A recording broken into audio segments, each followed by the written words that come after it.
GBNews.com/alerts. Now, as promised, our headliners.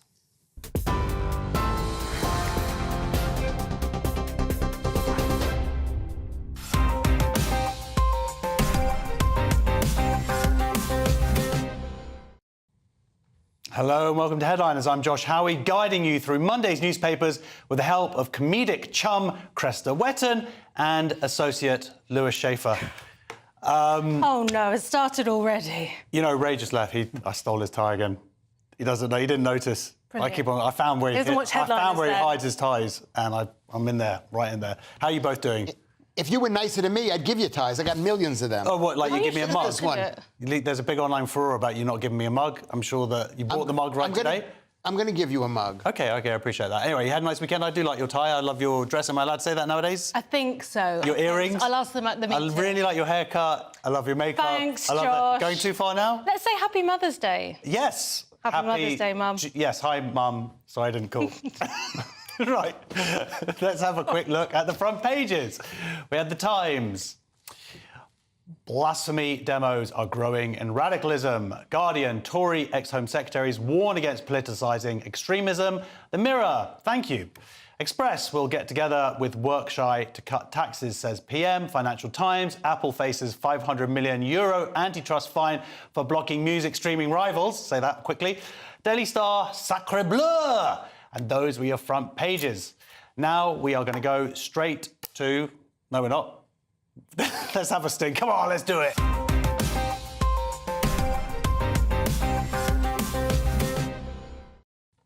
I love a sting. Just love it. But let's first of all, let's go, Cresta, to the Mirror. Why do we have so many stings on this channel? Stop with all the stings all the time. Cresta, Mirror, what are they going with? Well, I'm glad you asked, Josh. Recovering Kate's message to the nation as William takes Happy Snap for Mother's Day. Or does he? Dun, dun, dun. Da-da. So people are criticising the image because...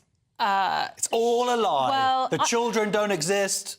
It's all fake, I don't right? know. I'm not sure I exist at this point. So there's if you zoom in, if you care about such things, you can see that one of the children's hands doesn't look as if it really belongs there. There is an image we can use, yeah, OK. And I believe, yeah, possibly some AI action going on? Well, missing fingers? I mean, I don't know. I thought, don't people just touch up photos all the time anyway? But you wouldn't touch it up I touch up photos. Sorry, I apologise for that. Sunday night, it's too early for that. But wouldn't you love it if people were paying this much attention to a photo of you? I paid a lot of attention to a lot of photos, so it's just fair play. But this is, I think it should be law that every AI or Photoshop picture has extra fingers in it to let us know that it's Photoshop. But this is, I mean, you're making light of it, Cressida, but this is actually, there's something horrible happening. My guess is that there's a divorce. And that's what I think. OK, that's interesting. He's not. I'm hoping that that's all it is. It could be something worse. It could be she could maybe have it.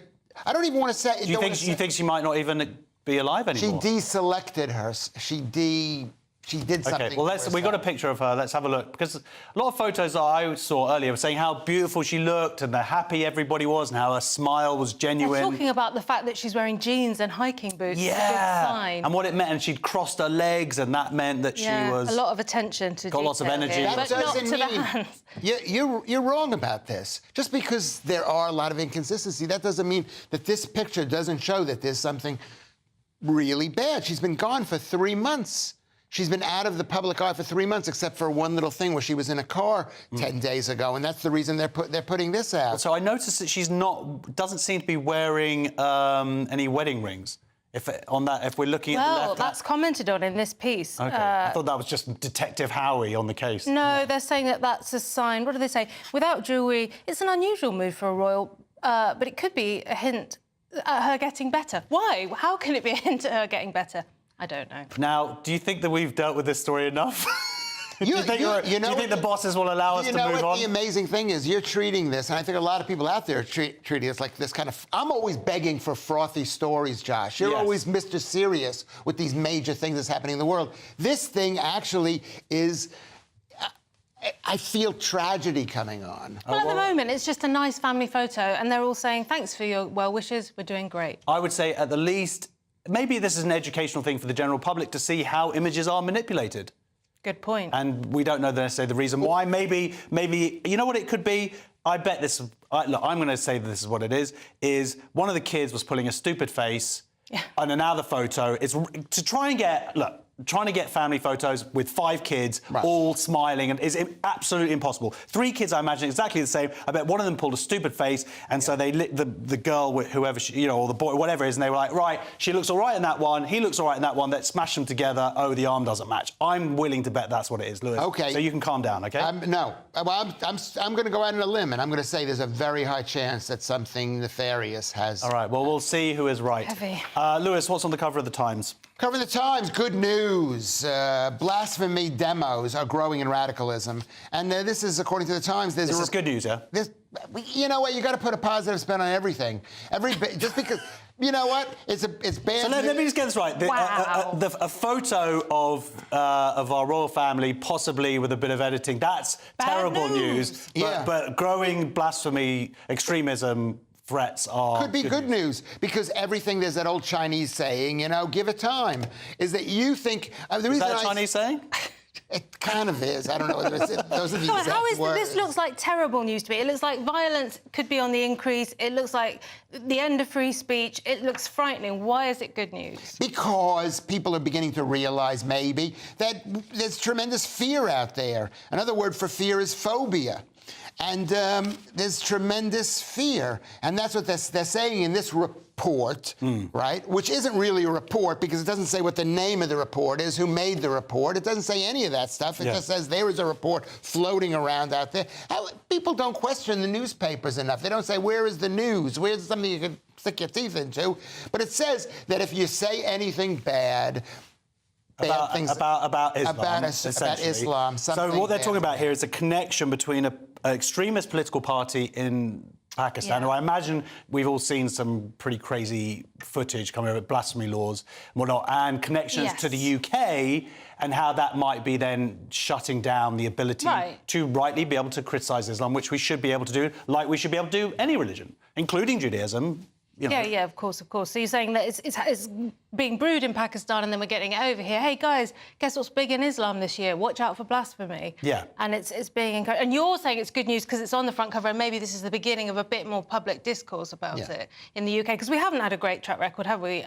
Once the Salman Rushdie situation happened and the government didn't act on it, it was that was the beginning of the end, I think. Yeah, and we're still seeing the teacher from Batley, he's still in hiding with death threats for showing an image of the Prophet Muhammad, even though he warned the class before. We also had the cinema, because it was a different strain of Islam and people complaining about that. They took the film off. And then I guess the recent one would be the Quran that got scuffed at school, and you had that sort of really disgusting press conference where you had the police sort of kowtowing and the mother basically begging for her child's life. I mean... Some people don't think this is really a problem, do they? And you invited a fellow comic recently to test this out. Have you had a response to that? Strangely, I haven't, yes. A fellow comic, Frankie Boyle, said that anybody who talks about Islamists is basically racist. And I said, all right, we'll just put up a picture of Prophet Muhammad looking all handsome and whatever, because that would still break the blasphemy laws. Yeah. And the whole point is we live in a liberal democracy, and we should, or we, at least on paper, have the freedom to do this. This is why a word like Islamophobia, I believe, is such a problematic word, because it's not just the phobia element you're talking about, it's the Islam. If there was a word that meant anti-Muslim bigotry, I'm like, absolutely fine. But this is about the religion. Why not? Let's not ease up about it. Let's talk about it, communicate about it. No, because this is a comedy show. It's on at 11 o'clock at night. The people want to go to sleep. I want to go to sleep after this. You're making me worried. The fact is, when I say good news, Cressida... Yeah, I know. The fact that you're worried is the problem, and you shouldn't be able to be worried to talk about this, and this is exactly why we need to talk about this. I don't know if he's worried so much as bored, but I agree with you that it's good that it's on the front page. It's like if they finally put all the problems we have with Lewis on the front page of the Times, then the nation would understand what it's actually like. Fair enough. So let's all right, talk well, about let's go to a really exciting story. Cresta, what's the Express going with?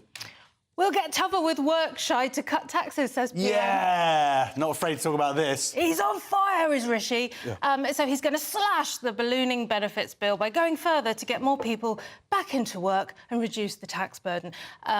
So what does that mean? He's going to encourage people who aren't working to go to work, and he says that the money he's going to save from them going to work and not paying them benefits, he's going to use to make sure more people don't do that or something. I don't know. It sounds like... he's worried about not winning an election.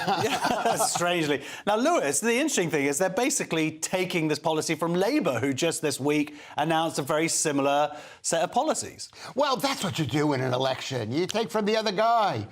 That's what you do when you're fighting for your life. You just steal everything. Do you think these people have any morals? Of course, the smallest thing in the world is for them to steal for the other side. That's not even a crime. Doesn't register. It's not even going to register. Are we going to have any original policies when it comes time to the election? Do you know what? These people, this Rishi Sunak, these conservatives, they should. I don't know what they don't have a chance in the world, really. All right, well, look, let's do finally the cover of the Star, Lewis. Sacre bleu, words baffin. This is a French guy. English is just badly spoken French. This is a French guy, and he thinks that the English language, is French. But it's not true, because a third of the words, maybe 40% of the words are German. All the small words. How dare he? Yes, exactly. French people saying. Yeah, it's just arrogance, because there are a lot of French words. There are a lot of Roman words that later became French words, so the French people could think that they were French, but they were just from the Roman times. But most of the words, especially the small words, are German. No, what they don't understand is, of course, Cresta, is that plenty of our language comes from Celtic, so things like baguette is an old Celtic word, croissant. These are all from sort of deep Wales and Ireland, right? I don't know. Did you do French at school? I did. I loved it. We didn't necessarily speak it brilliant. Bear in mind, I'm from the West Country. I remember going on a French school trip and hearing my friends saying, "Ir merci bon goût" to a shopkeeper, and that was quite a magical moment. You gave up languages at that point. Well, I liked French, but I do think we sometimes murder it, don't we? Well, according Can to I say something nice? That's the French. That's the Josh that we like, the funny Josh, not the serious Josh. Lewis, I have a wide range of ability here. I don't have to be stuck within one particular persona. Like, you are just stuck in mental. Yeah, mental. You need more facets. Right, that's the front pages given the headliners treatment. Come back to see how we deal with the Pope poping about, Muslim memorials and the Grey Wall. And I'm not talking about Lewis in the shower. See you in 2. Martin Daubney, weekdays from 3 p.m. Our woke army, a topic we talk about almost every day on this show. And now the decision to allow women to join frontline army fighting has been described as a failed exercise in political correctness, because government figures reveal that only 15 female recruits completed basic training for either infantry or tank units between January and September of 2023. A senior army officer says women are put off joining frontline units amid numerous allegations of rape and sexual discrimination. Well, joining me now is former NATO commander and Royal Navy officer Rear Admiral Chris Parry, CBE. Chris, always a pleasure to see you on the show. So here we are again. We're talking about diversity targets, and it seems that no matter how much they huff and they puff, young women simply aren't joining up. Well, I mean, the life's not for everybody, Martin. It's not even for most men, to tell you the truth. This is a tough life, and it's a life that is geared towards the sort of physical and mental, I hesitate to say skills, but aptitudes that men have. The idea that men and women are interchangeable in all these roles is ridiculous. What we need to have is all roles open to both men and women, and those that are suitable and have the aptitude for those jobs should be going into them. If we've got 15 women who are going into the infantry and the armoured corps, then that's fine. They're the ones that are suitable. It's as simple as that. Any idea that we should have quotas or any sort of percentage of people from certain ethnic groups or from women is ridiculous. We want the best people who serve our country and can defend it. I'm Andrew Doyle. Join me at 7 o'clock every Sunday night for Free Speech Nation, the show where I tackle the week's biggest stories in politics and current affairs with the help of my 2 comedian panellists and a variety of special guests. Free Speech Nation, Sunday nights from 7 on GB News, the People's Channel, Britain's news channel. From 10 a.m. every Saturday, we want to make you think and we want to make you laugh. So we will give you all the top stories. Now we start with a story that has shocked the nation this week. But we're also going to make it light and fun and bring some entertainment in to make your Saturday morning nice and restful. Only on GB News, Britain's news channel. Good afternoon, Britain. Good afternoon, Britain. Join us, Tom and Emily, To find out what's happening in the heart of Westminster. and why it matters to you. Weekdays from midday, we bring you the most compelling stories from across the United Kingdom. And from your doorstep to our inbox, That's right, we want to hear from you, GB News. Britain's news channel.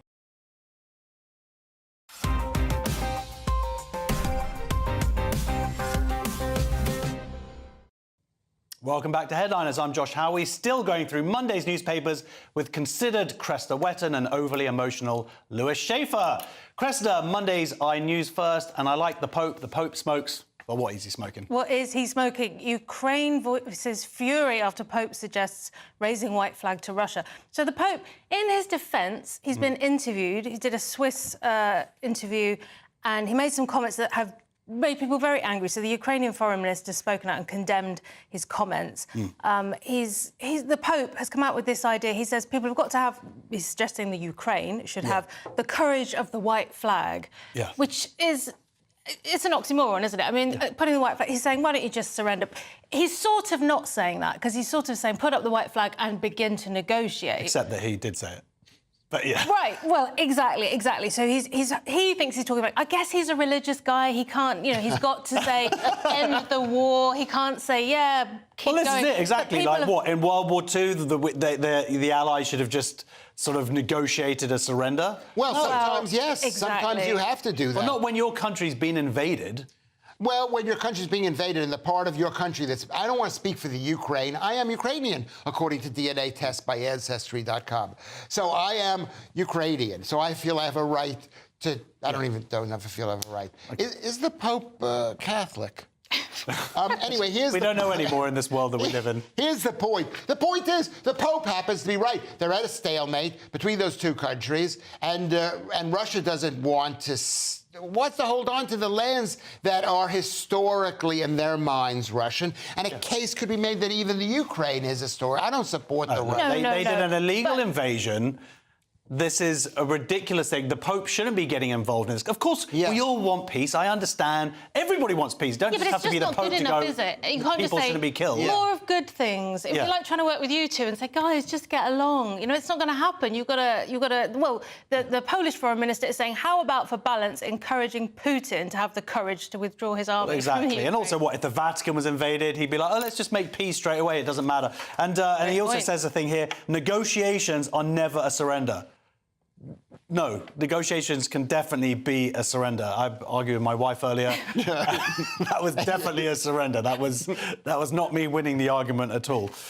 He does say something at the end, though, let the hostilities which cause immense suffering among the civilian population cease as soon as possible. Of course, everybody wants that sentiment, but we live in the real world, and the same with Gaza and Israel. It's very frustrating. Anyway, moving on to The Guardian. And Lewis, will there be a memorial for this Tory war against Tories? Yes, well, this is the Tory MP criticises plans for a memorial to Muslim soldiers who died in the world wars, and which is nice to have these memorials. But the truth is, why is it happening? Why are they doing it now? Because they want to remind the Muslims, hey, didn't we fight together? Things were good. We had some good times together. You're saying it's cynical? Are you seriously saying that? Is it is totally disgusting. cynical. And I'm going to tell you something. I'm against the government spending any money on this. I'm against the government. The government wants to build a Holocaust memorial in the park in Parliament Square, on the garden, Parliament Gardens, I think it's called, building on a green space, not in my name, and so. But it is, to give it some credit, it's nice to remind ourselves that there's lots of British Muslims, right? And to remind British Muslims and, hey, guys, bit of unity here. £1 million for better social cohesion, integration. Well, yes. These are not necessarily bad things at all. And it's not like people were immediately going, oh, well, what about memorials for other religions? Well, there are memorials for Catholics. There have been memorials, I think, for Sikhs. So why not £1 million in the grand scheme of things? Are the Muslims fighting to put this memorial up? Are they demanding it be put up? I don't think that they are. I think it's come from some other place. And the other place is not a good place. Well, people are using this as a sort of way, and obviously this being The Guardian, to sort of prove somehow that Tories are actually Islamophobic, even though that word isn't real. Right. It's a made-up word. Every word but OK, fine. But the meanings are definitely not fixed on it by any means. But the point is, what the actual messages were about were saying, what's this got to do with fiscal policy? Absolutely. And that is true. Why was it announced then and there? It's got nothing to do with fiscal policy. It shouldn't be put in the budget. I think it's not a bad thing at all, and maybe Rishi Sunak should have announced it. But to put it there, it seems ridiculous. Yeah, totally agree. Yeah, and to then use that as a sort of like, oh, look how prejudiced they are, the Tories are. Yeah, they're totally legitimate finance concerns. Yeah. This is not about Islamophobia. Right. Monday's Telegraph next. And Cresta, what made-up word has been rejected? Humza Yousaf's claim of Islamophobia over Gaza row rejected. So, Humza Yousaf, as we know, there was supposed to be an amount of money given to the United Nations Relief and Works Agency. It was supposed to be between £100,000 and £200,000, and he just said, do you know what, make it £250,000, which he shouldn't have done. If I may say, it's more that it was actually not going to UNRWA, and it was instead going to the United Nations Relief. And they instead put the money allocated for United Nations Relief across to UNRWA, and that's what the issue is, because the money would have still done good things with the United Nations, which I can't seem to say, relief, and would have built water pipes and various other things. But isn't it that he did it for family reasons? Well, this is the accusation, but the point is this money was allocated, already going to the United Nations, and instead he allocated it to another part of the United Nations without really getting necessary permissions to do so, and that money is associated with Hamas. UNRWA has Hamas members. And the next day, his family is released from Gaza, which is very suspicious. There's a trial going on in America about one of the Trump trials, where there were similar things happen. It was like the appearance of whatchamacallit. Basically, he's accused of using taxpayer funds to get. And the person who accused him, who's from the Scottish Conservatives, the backbencher, has basically said no, this is not Islamophobic. So I think part of the real story here is also is Humza Yousaf using Islamophobia as a reason to not have to explain a very legitimate question. Well, it's quite why did you reallocate the money? Isn't it? Yeah, exactly. You can't just take other people's funds and do what you like with them because your in-laws have been trapped in Gaza, or because you've got a particular personal or whatever interest. reason, whatever his reason is, he still should be able to explain it without pointing and going Islamophobia. Yeah, anyway. Very annoying. Frustrating. Daily Mail now, and Lewis, Labour is coming for you. Yeah, possibly, yeah. This is Labour to target the Tories' grey wall at general election as Keir Starmer seeks to exploit pensioner backlash. Well, this could be me, because I'm a pensioner, number one. Number two, I've got fantastic grey hair. And but number three... You're built like a brick wall. I'm not a Tory, and I cannot vote, so there's no point in being nice to me. You can't vote? Are you serious? I can't vote, because they don't let people like me vote. What, people with mental health conditions? No, because I have to be from some immigrant community that's part of the Commonwealth, but because there's a total hatred for America in this country, which doesn't allow us to vote. And you don't make them matters any better, do you? It says Labour is trying to make hay out of the budget, which didn't really impress anybody. And every budget helps somebody and hurts somebody. And they're saying to the old people, hey, vote for Labour and we'll give you more money. But the truth is they're not going to get it. Well, this is the interesting thing, Cresta, is exactly this, is they're saying they're trying to appeal now to, because traditionally, obviously, older voters are more conservative, but they haven't actually said one thing about what they would do differently to appeal to pensioners. Well, and the idea that pensioners are angry about this, I find a bit ridiculous as well. I mean, really? Do you think... Supposedly, because after sort of a decade of giving to pensioners, and we have things like the triple lock and whatever, this is the first time that the pension cut is actually going to cost them money and is going to be taken... It's not costing them money, is it? It's just that there's a benefit that they can't... that they don't get anything. But I think that then, as things go up, they don't benefit from it. Well, the Tories are saying that this is how, one thing is going to benefit another, and that once there's more money sloshing around, it'll be better for them. But... Yeah, but by then they might be dead. More Mail now, Cressida, and people are now actually criticising the Met for arresting people at a pro-Palestine march.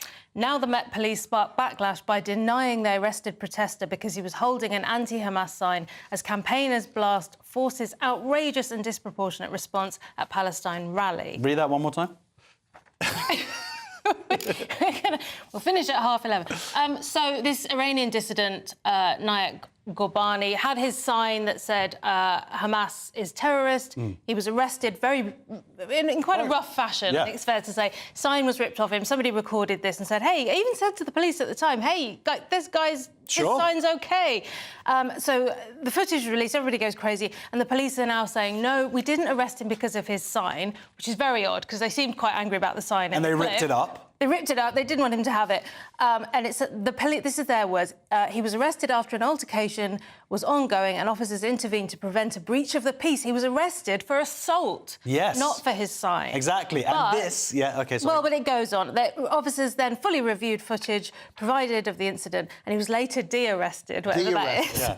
The arrest was not made in relation to the placard. So what was in the footage that they saw? We thought he assaulted somebody, but he didn't. No, exactly. Well, what we've seen is the Met gaslighting everybody over the last 5 months and saying things like, oh, jihad has actually got multiple meanings, or this flag isn't actually from a prescribed organisation. Oh, and then it turns out it was. And this is yet one more case. And the interesting thing is online, they're online on Twitter or X or whatever, is they got community noted showing how essentially they were lying about it. Lewis, this is not a good sign. I'm not going to ask you as a question, but really I'm making a statement. Okay. Surely not. When has it never been so? In that, but see if you agree with this or not, right? He's standing there in this protest with a sign saying Hamas is terrorist. This is a fact, OK? This is a legal fact as well, recognised by our government, OK? Now, they say, the people who organised the march and people who go on it say, this is a peace march. Right? Yeah. They go to peace march. Now, he's not actually doing anything that's pro-Israel. He's not saying that he doesn't think there's a tragedy going on with the Gazan civilian population. And all he's saying is this. Yeah. And if you watch the thing and you watch the longer thing, you see the outrage, you see the anger. This is even before he's physically attacked. Surely this shows that actually they're not a peace march, but they are pro-Hamas. Here's the point. The point is, we know there's incredible hypocrisy. We know there's incredible hypocrisy. And we know there's hypocrisy among the police, among the marchers. The fact that there's only one guy with the cojones to stand up there. And he's fighting Iran as well, because he's an Iranian guy. And those people are dangerous. The truth is that this is good news, because the people out there are watching this, and they're seeing the police do not take the right side, and they're seeing that this guy is just one guy, and we are lost. And the guy filming it was so confident. He was saying to the police, you've got that wrong, mate. And the policeman saying, why are you filming me? Because you've got this so wrong. Yeah, absolutely. It's damning for them. And, of course, we see other footage from yesterday, which was there was a guy in full-on riot gear, and on his shield, he's basically justifying the rapes that Hamas committed, and the police don't do anything to this guy. Obviously, they don't. So we, Josh, the two of us, and Cressida, have to figure out how to put a little brightness and light into the fact that we are doomed. There is no hope. Well, you know what? I'm genuinely thinking about going down next week or whenever the next march is with some kind of sign to expose this hypocrisy and stand along this guy. And hope you get arrested. I think, is the guy going to get any money, Josh? You know everything. Well, I don't know that. We've made it halfway. We're still on air, but the night is young. Let's see if sex law, Irish families and lack of school pupils will tip us over the edge. See you there. Hello there, welcome to your latest GB News weather forecast from the Met Office. Well, looking ahead to the new working week, it's going to remain fairly changeable across the country, but increasingly mild. So as we end the weekend, we've still got this area of low pressure in charge. It will gradually move towards the continent as we go through into Monday. But before we get there, we've still got this area of rain stretched right across the country. It will weaken as we go through the course of the night, and really it's going to leave behind quite a lot of mist, murk and cloudy weather. But under the cloud, it's not going to be a cold night by any means. Most of us staying frost-free. Coldest of the temperatures up across the very far north of Scotland. So for many, it's a bit of a grey, murky start out there on Monday morning. Some bits and pieces of light rain and drizzle around, and then during the course of the day, we will see a little bit more persistent rain just coming in across the very far west of Scotland and parts of Northern Ireland. Brightest of the weather will be down towards the southwest. So here in any brightness, we will see highs reaching around 11 or 12 degrees. Elsewhere, temperatures a little bit up on Sunday, so feeling a little bit less cold. Into Tuesday, another band of rain works its way in from the southwest. The driest and the brightest weather reserved for the far north of Scotland throughout the day. Elsewhere, increasingly cloudy and wet as the day goes on. But it will drag in some milder air, so for everyone in the south, by the middle of the week, we'll see temperatures reaching the mid-teens, but staying wet in the north. GB News is the home of free speech. We were created to champion it, and we deliver it day in, day out. Free speech allows us all to explore and debate openly the issues most important to us, our families, and of course, the British people. Having challenging conversations to enlighten each other. Which is why we hear all sides of the argument. We are the People's Channel. We will always stand by the freedom to express yourself. On TV, radio and online. This is GB News, Britain's news channel. Big news, big debate, big opinion. Patrick Christie's Tonight is the week's biggest show. Every weekday, 9 to 11 p.m, we've got the inside track on the day's top stories. There'll be sharp takes you won't get anywhere else. We will set the news agenda, not just follow it, and I want to bring you along for the ride. Whatever it is, we'll have our finger on the pulse. It's news, but it's this close to entertainment. Patrick Christie's Tonight, 9 to 11 p.m, only on GB News, the People's Channel, Britain's news channel. I'm Christopher Hope. And I'm Gloria Di Piero, bringing you PMQ's Live here on GB News. Every Wednesday, we'll bring you live coverage of Prime Minister's questions when Rishi Sunak and Sir Keir Starmer go head-to-head in the House of Commons. We'll be asking our viewers and listeners to submit the questions that they would like to put to the Prime Minister, and we'll put that to our panel of top politicians in our Westminster studio. That's PMQ's Live here on GB News, Britain's election channel.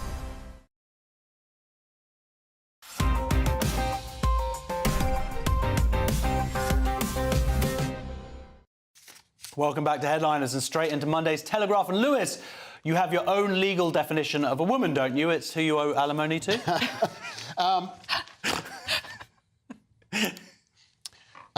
Sorry. Anyway, this is... Oh, sorry. I mean, why do you have to... We were having such a good time, Josh. This is the thing. You're so unlikable. The people know... Just be the likable self that we know. Come on, read the headline. OK, clarify law on trans access to female spaces, Liz Truss tells Prime Minister. Speaking of unlikable, Liz Truss, even though I met her, she seemed likable enough. Anyway, what Liz Truss wants the government to do is to put it into law that what biological sex is, not just guidance, which they have, but law. Yes. And this is just a complete ridiculousness because they're running out of time. The government has like 2 days left in power.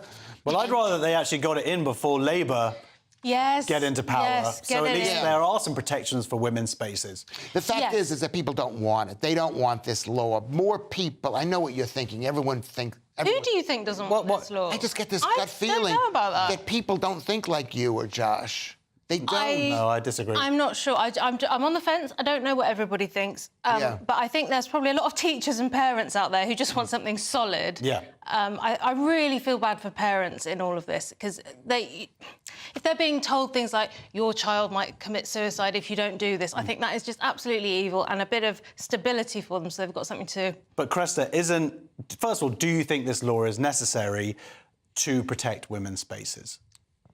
I suppose logically, yes, it is. I mean, that isn't... Isn't it amazing that it is necessary? That's the state that we're at, that you have to recognise what a woman is in law? That is amazing. Because the reason we separate people by sex, we do it for a reason. It's so stop obvious. Lewis coming into the toilet. Exactly. Does this law mean we can finally get segregated toilets at GB News? But even then, it'll go to the European Court of Justice. It'll go to some other court, and it won't be enforced. You can tell it won't be enforced. There's enough laws on the books in this country. You don't need to enforce any laws. No, but the point is, it would also stop organisations like Stonewall misrepresenting the law as is. Yeah, if it is fixated. Now, Kemi Badenoch supposedly is on the case already, so it seems a bit strange that Liz Truss is coming in with her own version here. Well, I guess she's offering... she's kind of backing her up and then some, isn't she? She's adding to the landscape of I think at the very least this will force, if this goes to a vote, I believe they're having a second reading of it, but it would force people to see where they lie on this matter. Yeah, we can very clearly see, and personally, I find that very useful when it comes to my vote. Right. I'm changing my opinion on that. I now take your side. Wow, that's the first. Guardian now, and Cressida, if the Irish learn anything from us, surely it would be to never, ever, ever have a referendum. They have. Varadkar criticised over gimmicky referendum campaigning after crushing defeat. So they had this referendum where the Prime Minister of Ireland's trying to get in this idea. It's like changing some language, widening the definition of family from a relationship founded on marriage to durable relationships. So it's just kind of like a modern, let's be modern kind of piece of legislation. Yeah. And they tried to get it in for International Women's Day. Are they still doing that? Yes. And why don't they have International Men's Day, Cressida? what can they still want? I mean, I'm here. I don't know. Anyway, so it's kind of, they're trying to be a bit trendy. Let's have this fun new bit of legislation for International Women's Day. What do you want, people? And 67% of the population said, no, we don't want it. So he's had to kind of, well, acknowledge that. I mean, this is interesting, isn't it? Because they want to take away, at the moment it reads mother's duties in the home. They wanted to replace that reference, hopefully, with mother's duties at work and also in the home. so you can have it all. You can do it all. Lewis, doesn't this speak to a discrepancy of a progressive government and the actual people? And this is, do you think this is a sign that maybe, certainly in Ireland, that the general population are kind of going, look, mate, we're not interested in, like, yes to gay marriage, yes to abortion, but no, let's just get on with it now. Well, that's true, but I mean, that doesn't mean that people have turned against it too much. They're just a bit bored of this guy. They're bored of having this guy have some kind of Taoiseach, whatever the guy, however you pronounce that, having a name. I looked up, it's either Taoiseach or Taoiseach, and I'm not sure. Have a Guinness. A Varda. No, that's the wrong country. Is it Guinness is the wrong country? No, you're doing Northern Irish accent. Really? Even I know no, that. you're not. I thought I was doing Welsh. No, Northern Ireland's like... Northern Ireland is like... before. I'm not supposed to do accents. Varda. That's how they pronounce it in the Varda. Northern Irish. That's Northern Sounds like Game of Thrones. You were saying... Right. What was I saying? I was saying he's been in power too long and they're tired of him, just in the same way they're tired of the Tories in this country. Protest vote. Daily Mail next. And Lewis, reason for you to stop hanging outside of schools. Oh, didn't I ask you not to include that? I didn't, you know what, I've been so busy I didn't get a chance to change it. I'm sorry. Oh, my God, you could have come up with something else. You're so bad, Josh. Yeah, I think you got a psychological thing against me. Yes, I do. You do. It's not psychological. It's also physical. It's a deep thing. It's a deep... Anyway, London's plunging pupil head count laid bare. Stark chart. This isn't a Daily Mail. Saying people aren't having kids in London or the rest of the country. They're not having kids, and why should they have kids? The economy is collapsing, and women have too much power, and they're horrible. And it's the death. And the big picture is they don't want us to have children. They just import them. I don't think women have. This is where I think you're wrong about that. I think men don't want to have babies, and women now let them get away with it. No, they want. Yes, Cressida, that is so. I've never heard that perspective, and I genuinely think that is true. I love being a parent, but obviously but she my wife tricked you into it. She didn't trick me I know, into it. And this is my mistake. I didn't trick anyone into it, and I regret that deeply. Because I learned only recently that nobody ever, men don't ever want babies. But men don't want to. This is the thing. What women don't understand. Just to get off top, men don't want to do anything. We just want to be in our pants watching telly. That's the thing. So I would never have got married or saved for a flat and had kids and whatever. I would have just been in my pants with. So the moral of the story is: don't wait around to be asked. Just trick them. Well, that's the way, or force them. But if you force them by saying it used to be I'm going to force you by denying you sex. But men don't care anymore. They don't because women have gone wild. They give themselves. So we have got away slightly from. I will say what's interesting about the story is also for me is that 10 years ago when my eldest went to primary school, it was really hard to get a place. There was real panic that there were going to be spaces and lots of extra classrooms were opened up. Now we're seeing this thing that schools are going to have to close. That has a big impact because schools now get paid per pupil. Yeah. So if suddenly they lose half or a third of their pupils, that's going to be less resources, less teachers, and it's going to escalate. The question is whether that's a good thing or a bad thing or whether it's going to go up. Also, society, of course, need younger people to pay for older people. It is the death of love. And I'm going to give you, Cressida, one of my new Death of Love cups, which are available at my website at lewisschafer.co.uk. This looks incredibly similar to one I've already got. Well, let me have it, because Lewis has been... Why don't I give it to Josh? No, I only have one. I only have one. Wait, Lewis, you said you were going to bring... No, I will bring you one. I will bring you one. I know, it would have been rude of me just to give it to you, Josh. I thought I hadn't given you. OK, we're going to do very quickly the next story, even though I'm very, very angry. Monday's Guardian, Cresta, has some help for Oxbridge State School pupils. Is it to not apply? That would be a good idea. Oxbridge must help pupils from state schools succeed, college head says. So this is a part of Oxbridge. It's, what's it called, Mansfield College at Oxford. Helen Mountfield, the principal there, she's saying that 93% of her intake, of her undergraduates, are from state schools. That seems very high, doesn't it? 93%. Very well. I think it's 67% or 66% across the rest of the university. So that's a marked difference, yeah. Yeah, I thought it was the other way around. And she's saying that when they recruit, they don't none of them can read and write, right? Exactly. Yes, they turn up and they're like, let's put the Lego bricks away, let's do some maths.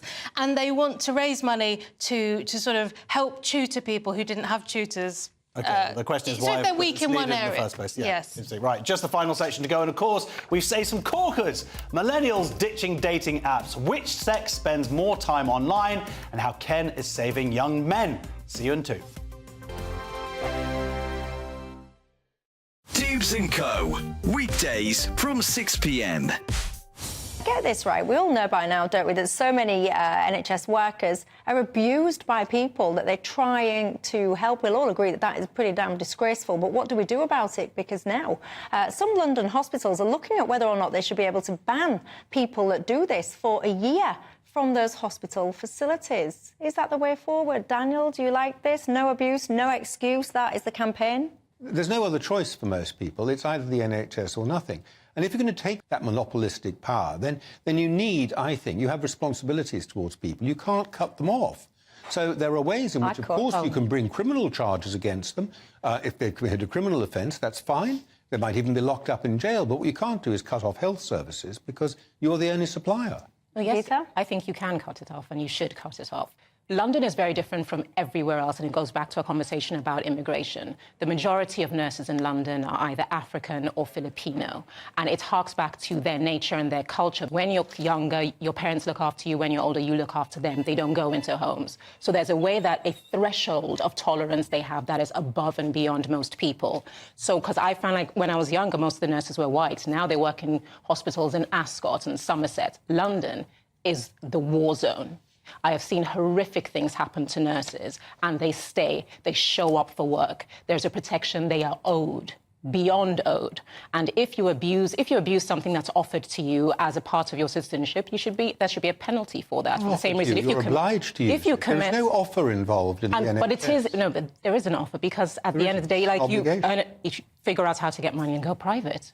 So just because you've created something that gives you no, it's easy. If it's that's easy, an impossible solution. They've created something that's kind and easy and beneficial to all, indeed. But it's a good thing for all. Do not abuse it. That simple.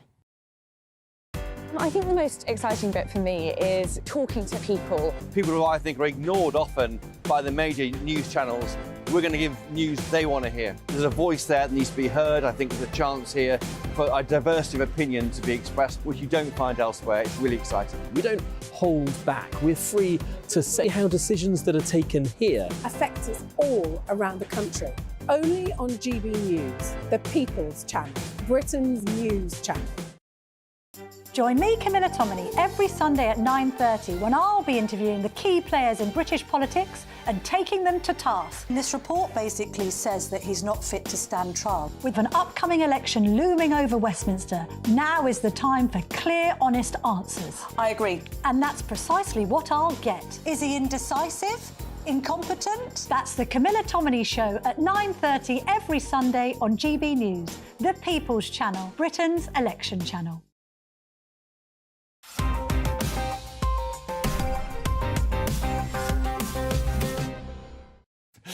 Welcome back to Headliners and kicking off with Monday's Mail, where Cresta is going to tell Lewis and myself exactly what are dating apps. No more catfish.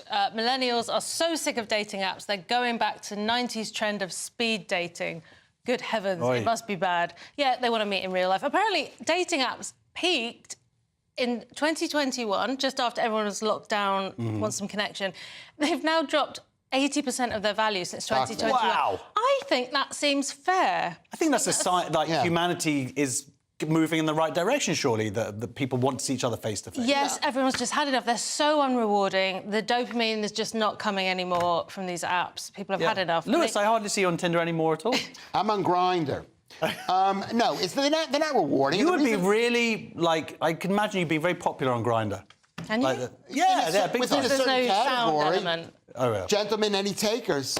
OK, wow. Google me. Apparently spin classes have had 135% right. Who would meet at a spin class? You'd be out of breath. You'd be seeing people at their worst, they're sweating. You know where a lot of girls are meeting? They're meeting at conservative book clubs and pretending that they're trad wives, that they're going to be good when they're really grumpy. Shut up, Lewis. That's what happens if you reveal anything about your life. He will use it against you. But you know what? 20% of that is true. That's the dangerous thing. Well, you don't have to admit that it's true. Goodness me. Nobody knows that. Right. Nobody knows. Lewis, a possible non-story in the Mail. Isn't this just really about who takes longer to reach satisfaction? Well, that's an interesting thing. Battle of the sexes. No. Study reveals who really spends more time online, men or women. The truth is, whatever women do is not that important. Women spend more time online. Men spend about an hour less a day online. And this really is a non-story because it basically says what we all know, which is the internet and mobile phones is amazing. It's like crack. OK, but there's an interesting thing here, Cressida, about what... They didn't sort of distinguish between what men are online doing and what women are online doing. But they did say that the most popular... They did distinguish between different age groups, but it seems like there's a lot of communication at WhatsApps. You know, this stereotype that women are better communicators. Do you think that women are online because they're communicating more, possibly? Well, it's not a stereotype, Josh. True. The data bears it out. No. It just happens to be true. Yes, women are more interested in people on average, and men are more interested in things. But they're not good communicators because every time they talk, because they divorce I'm going to prove to you. How many times you hear women say, "He doesn't understand a single thing I'm saying"?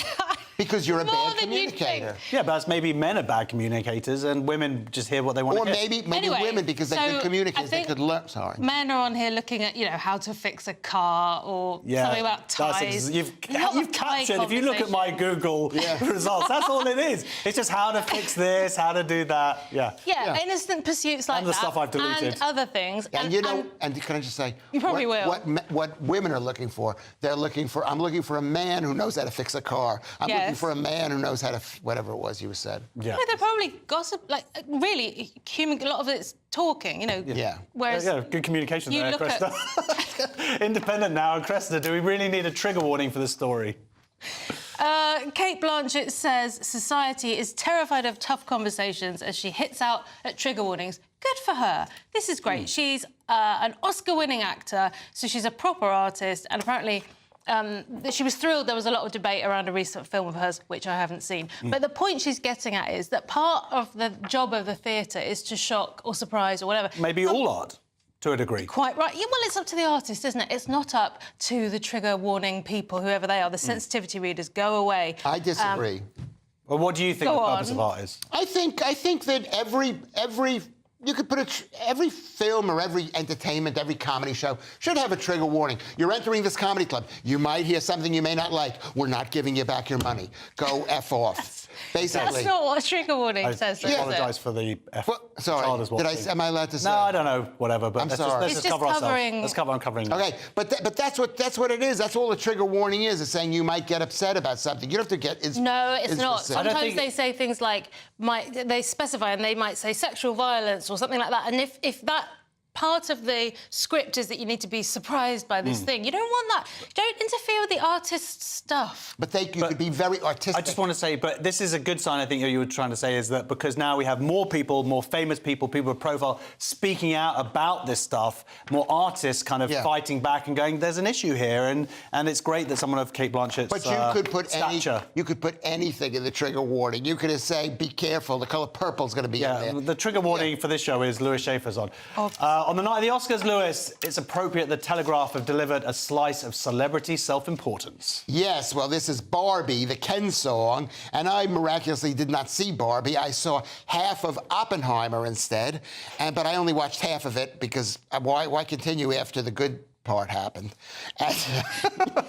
Is it because you wanted to go outside and do some talking? The people know what I'm talking about. There's a lot of nudity there's extended nudity. Okay, but so this guy, Mark Ronson, another guy, Andrew White, they made a song about the Ken song, and I listened to it. It's horrible because the people who wrote the song are 48 and 52 respectively, and the truth is that once you reach a certain age, you can't make music anymore. You can't come up with but this is, Cresta, surely this is a ridiculous story. I'll tell you what's ridiculous.